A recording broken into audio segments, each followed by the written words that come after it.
Do you know what? I am sick of having movie reviews being unfinished. So I'm gonna try to stop being a lazy fucker and actually get my movie reviews done. Because really, it's not really professional. Um, so I'm gonna get back onto the Scream Six review, and I'm gonna finish talking about this movie. I don't know if it'll just be this video or if I'll have more parts. But I just thought I'd film in here because why the fuck not? You know, I just wanted to do something different, I guess. So back onto Scream fucking Six. Jesus. Um, the great thing is I still remember the movie, so that's a good sign. First of all, the fact that I still remember the film because it's a very memorable movie. It's hard not to not remember it. So a scene that we left off on last time I reviewed it was the scene where the cop is talking to Tara and Sam is like, yeah, so you gotta find out more information, but it isn't looking good, blah blah blah, looking suspicious. Like, how can we do this? Look, and she's like, look, I really, all I want to do is protect you. She's like, I know, but just I have to live my life. I can't have you being overly protective. I can't be looking over my shoulder all the time. It's like, but yeah, but it's like what Sydney said, you know, this is our life now. And she's like, yeah, well, I don't want it to be, okay? And that scene alone is just, excuse me, fucking phenomenal. And I'll tell you why, right? It's phenomenal because, like, I love that sister dynamic. The fact that you're relating to where both sides are coming from. One sister's being overprotective, but at the other time, the other sister's wanting to be more grown up and independent since she's not really in high school anymore and as an adult. So I really love that. But then we get, in my opinion, one of the best returns to the movie. Corby fucking Reed comes back from Scream 4. And it was revealed in the last movie, if you look at the part where James A. Janice had a cameo, that she survived Scream 4. And I remember when I first saw Scream 4, I thought they killed her off. Like, I literally, every time I watched it, I thought they killed her off. And it wasn't until like 2021, or maybe a bit after that, that I realized or no, not 2021, 2020, or a bit after that when I was having a Scream marathon to prepare for Scream 5, not knowing I'd get a fucking 6 this soon, but anyway, um, that they did not kill her off in Scream 4. They actually did not kill her off because if you remember, when she gets stabbed in that movie, she's actually still breathing. We don't see her actually die. So, oh fuck, that's great. And it didn't cop out that. So they open the door. It's like, yeah, so let's go in. It's like, hello, and then you just get this nice reveal. It's like, hi, so you wanted to see me?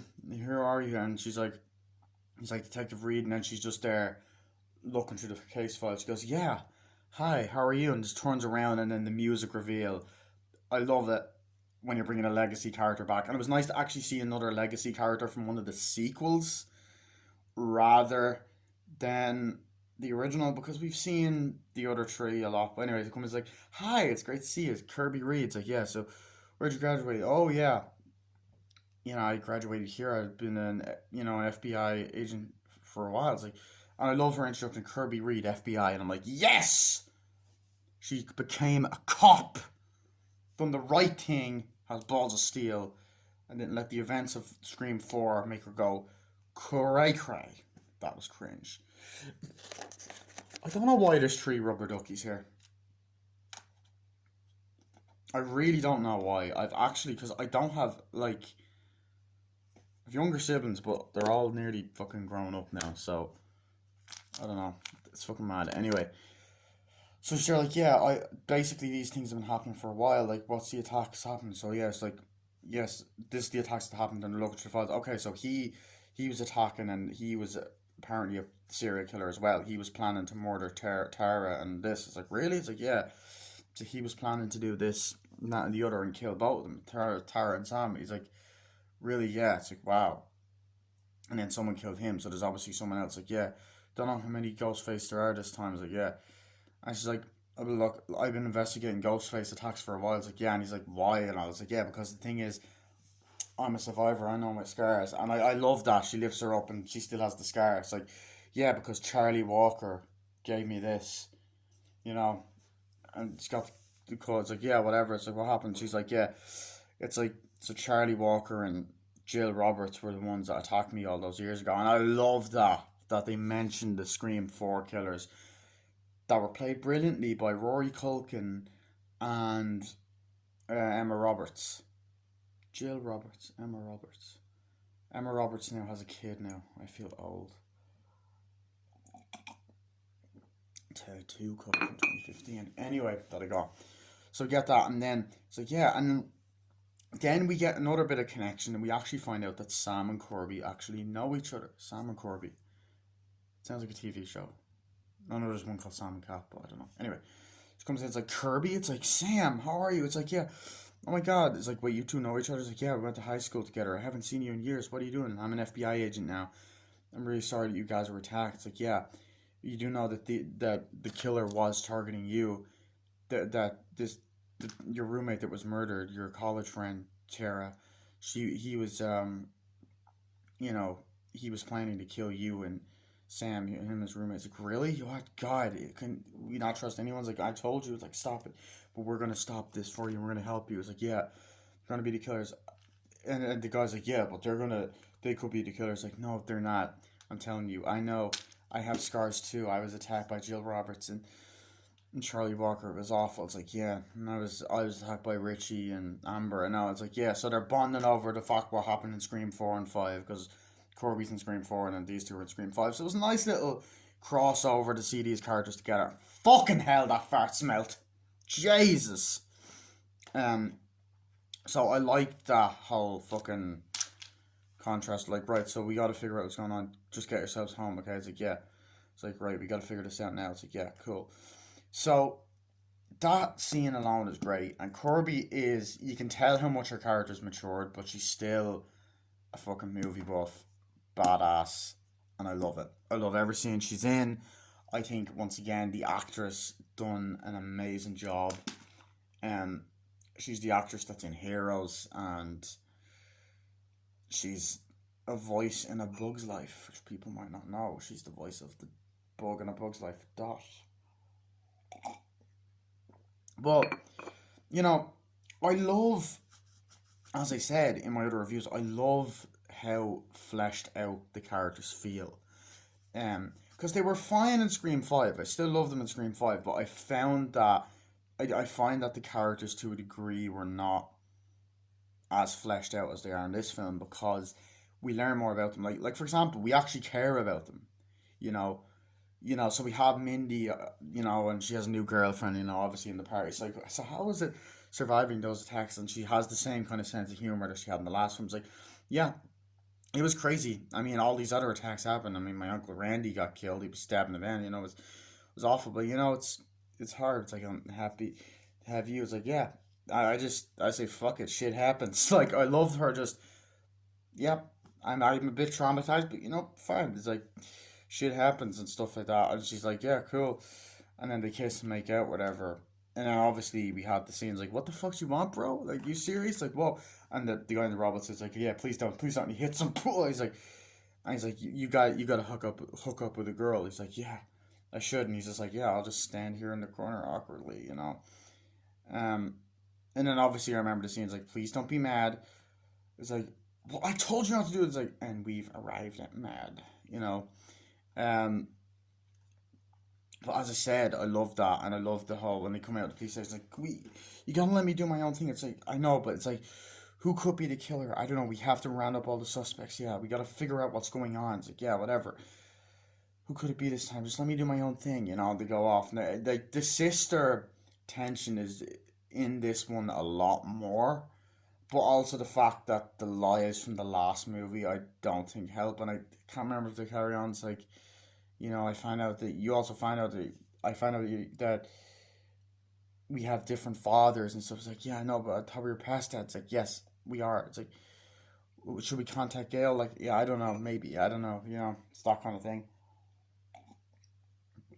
And, you know, that's what I'm saying, you do get more scenes, of course, where Ghostface calls it like, "Hello, Tara. Hello." Someone's like, "Listen here, you son of a bitch." Like, "Oh, I'm around anywhere. I'll kill you. I'll fucking kill you," and all this shit. And fucking Roger L. Jackson. I was trying to think of the name there. He is still to this day amazing as Ghostface. He was great as Ghostface in 1996. Have to finish my Scream 1 review as well. And he is still great in this. Like, all six movies. And he is perfect. Now, I like the guy in the TV show, the first two seasons. But this, fucking hell, he is just great as Ghostface. Excuse me. Um, but then, of course, you have multiple scenes where she's looking at the window, and then of course seeing the guy take his top off, and then the girls are like, "Oh, a hot boy's over there." It's like, whatever. You ever gonna ask me? I was like, "No, I'm not ready for a relationship." Why? Oh, why? How come? It's like, my last boyfriend was a psychopath. Yeah, well, not every single boyfriend turns out to be a psychotic murderer. That would be just pure coincidence. Like, yeah, but I attract weirdos and all that stuff. And then, of course, like, I like the little evidence that they have, like, of, because you do actually wonder, could Sam actually snap, as she does have mental health problems. I think you do see her take her pills, and obviously she has to get up a dosage or whatever. And I do like that whole thing. And then it's just interesting, that kind of idea, you know, of someone who's already mentally unstable dealing with all this shit, and then having to deal with it again like 2 years in a row. Um, But to be honest, actually, the more I think about this, I think this movie actually kind of takes place in the future, because it's like takes place later this year. I'm pretty sure, which is kind of cool. But anyway, um, but yeah, as I said, you get some great shots in New York City, and just the vibe and look. And as I said, the opening scene is amazing. I've already described how I love how it opens up with Samara Weaving on the phone in a restaurant, in a public place with a lot of people, and then she goes into an alleyway, gets stabbed. Like, it's just fucking amazing, and just the way it's shot and the practical effects are fucking incredible. Um, and it's the goriest one. Like, it's the goriest of all of them. And my issue with Scream 5, I love Scream 5, but my issue with that movie was it was way too similar to the first one, which is kind of the point. This one is just so different to all of them. And I know there's, well, I mean, it could be similar to the second one because the college aspect. I'm like, yeah, but it's not. That's what I mean. It's not. So I love that side of it. But yeah. But then you have you know, I love the way the title pops up there. Now I see something red, and then Scream 6, and that's numbered, and then the music is great.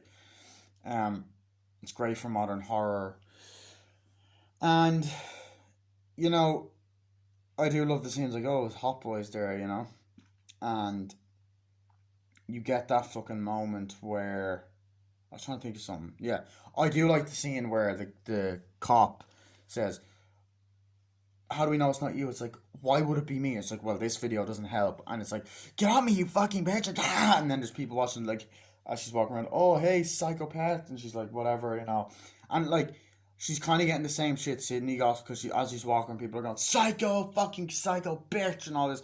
People going, "Oh, look at this," and showing her the video and all. But that was even before that. And it's like, look, I was angry. I was reacting to fans. Yeah, and you could have lashed out and killed people. And people are like, how do we know you're not a serial killer? How do we know that the events haven't fucked you up, and all this shit?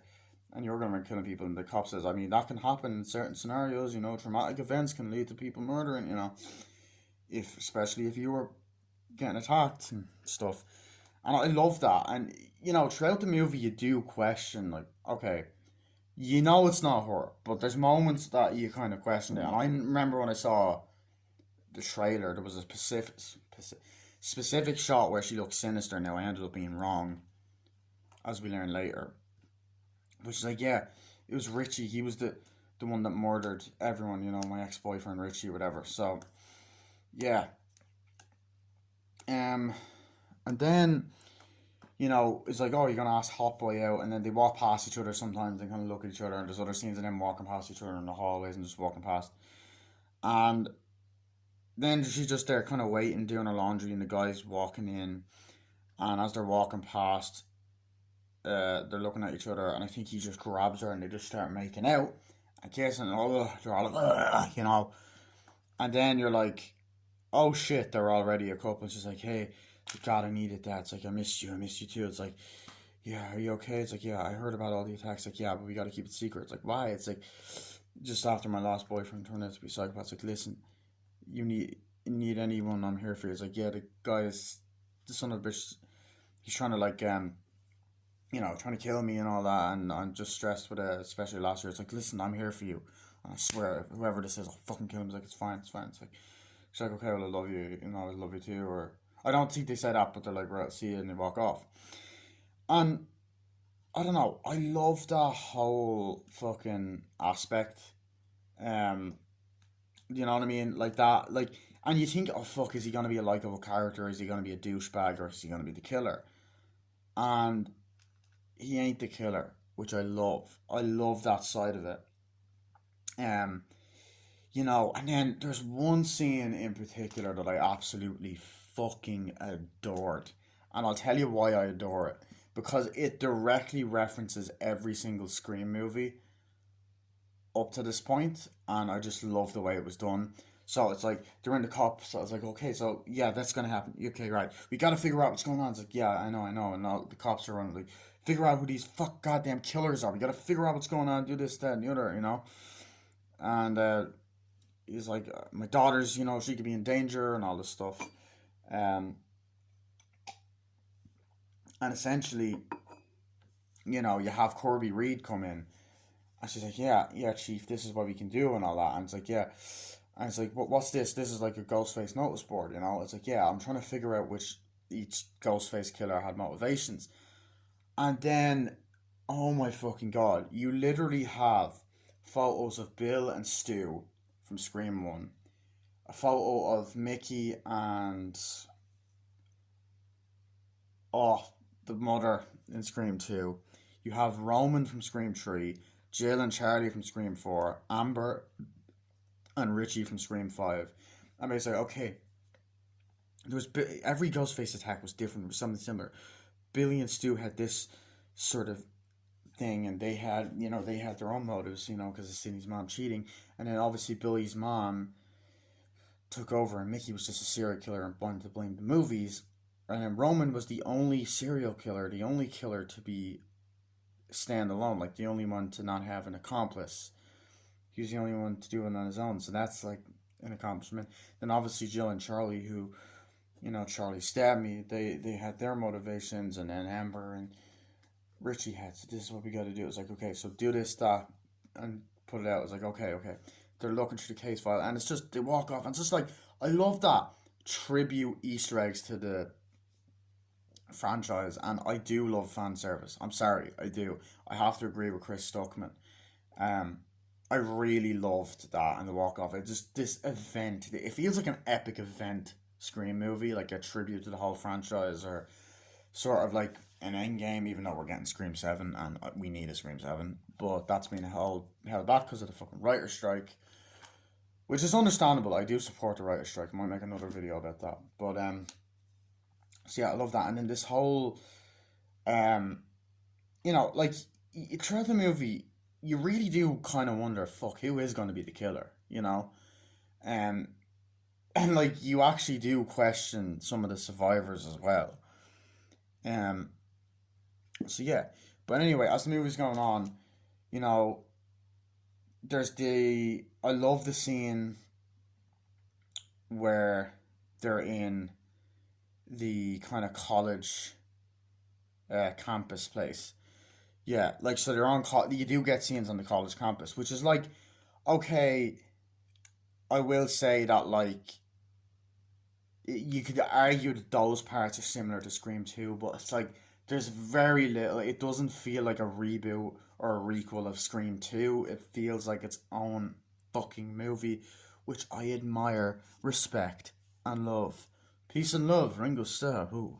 Anyway, Um, Paul McCartney, John Lennon, George Michael, George Harrison, juggling bitch. Anyway, so yeah, did you expect to see fucking rubber duckies in the Scream 6 review?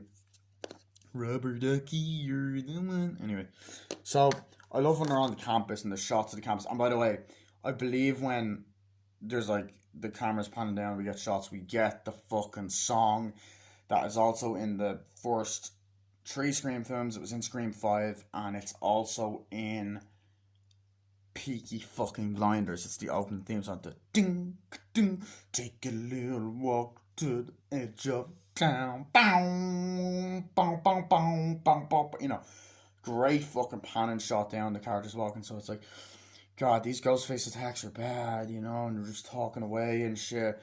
Like, yeah, we gotta figure out what's going on. And then Mindy's like, yeah, it's crazy. And Chad's like, yeah, you sure? And they kind of still have the same kind of bond and chemistry that they had in the last film, back and forth. It's like, yeah, we're both twins, you know, it's insane. It's like, yeah, she's my twin, you know, like, and then I love that. It's like, who's your brother to you? It's like, oh yeah, he's my twin, you know. And they sit there and it's like, right, we gotta establish the rules, just like Uncle Randy did.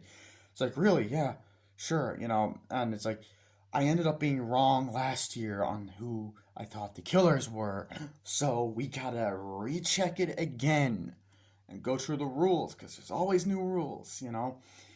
And like, okay, cool. So it's like, with any horror movie, you gotta do anything, you know. It's like, number one, body count is always bigger. So they're kind of recapping it. It's like, that's the Scream 2 thing. Number two, any of us could die. Just because we survived the last movie doesn't mean that any legacy characters cannot be killed off. It happened to, and then just Nancy Thompson in Nightmare on Elm Street 3, you know. So Heather Langenkamp, it happened to who else she mentioned? She mentioned, it happened to James Bond. It even happened to Tony Stark. It happened, even Luke fucking Skywalker. It happened to, nobody is safe. So she mentions other horror films. I don't know, it's just like Laurie Strode, so the Halloween Resurrection thing. I don't know. Loads of things. You know, we had the new reboots of fucking motherfucker. Sorry. We have the new reboots of Halloween and all that, and it's like, legacy characters not afraid to kill off. Anyone could go. It's like, what about the other ones? Like, yeah, any of you could be the killer. You, and you. And it's like, what about don't trust the love interest? And she's like, yeah, I'm sorry, I can't, babe. I can't trust you. Like, I gotta suspect you. It's like, yeah. And it's like, also, most likely, if you're a virgin, you will die. And all that. And he's like, wait, what? He's like, yeah, I could die. It's like, yeah, the nerd always likely dies. It's like, wait, what? I could die? The Corley guy's like, yep. Am I gonna die a virgin? And he's like, okay, dude, no need to know that. It's like, yeah. And he was done. It's like, okay. So we gotta be careful and all that. And it's like, we can't die in broad daylight. That's how Uncle Randy died, you know? It's like, yeah. And then they're like, it's like, yeah. And it's like, you're not gonna die a virgin, but you could easily be the killer. Why? Because you're a nerd. You know? You have any motivation. Anything could fuck you up and all that. You know, anything could happen. So everyone's a suspect, even you, Tara. It's like, okay, we gotta go. So they're walking around, and then, you know, that scene alone, I love. I love the references to other movies. I love the references to the previous Scream films as well. Avengers Endgame. The fact that they put an Endgame reference in there was nice. Fucking hell, that fart was bad. But like, I just love it, you know. And then having the, like, and even the little references, like the nods that are kind of similar to the other movies with that song. It didn't feel repetitive. It felt actually enjoyable, great, and all that. I am gonna cut it off because I'm getting tired. But you know what? I'm glad to be back. So yeah, see you guys in a bit.